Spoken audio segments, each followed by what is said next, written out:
জানেনে সৰ্বপ্ৰথমে ৰংঘৰটো কাঠ আৰু বাঁহেৰে নিৰ্মাণ কৰা হৈছিল আৰু ইয়াৰ সন্মুখত আন এটা পকী ৰংঘৰ আছিল। কেতিয়াবা ভাবি চাইছেনে সেই ৰংঘৰটো পিছত কি হ'ল? নমস্কাৰ, আজি আমি আহোম সাম্ৰাজ্যৰ এক ঐতিহাসিক নিদৰ্শন ৰংঘৰৰ বিষয়ে জানিম। শিৱসাগৰৰ ৰূপহী পথাৰৰ ওচৰত আৰু ৩৭ নং ৰাষ্ট্ৰীয় ঘাইপথৰ নিচেই কাষত অৱস্থিত এই ঐতিহাসিক ৰংঘৰটোৰ আকৃতি ৮-কোণীয়া। ছালখন অৰ্ধবৃত্তাকাৰ আৰু তাৰ ওপৰত আছে মগৰ আকৃতিৰ দুখন মুখ আৰু মাজ অংশত আছে দৌল সদৃশ তিনিটা আকৃতি।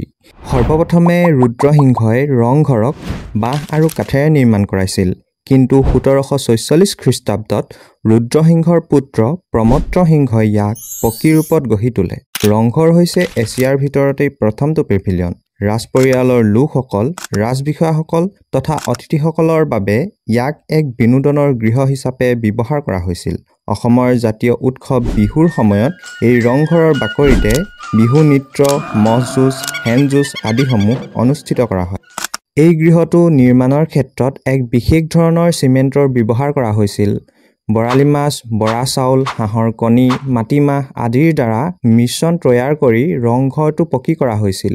ইয়াৰ দৃঢ়তাৰ বিষয়ে ক'বলৈ হ'লে বৰ্তমানৰ ৰংঘৰৰ স্থিতিয়েই ইয়াৰ প্ৰমাণ।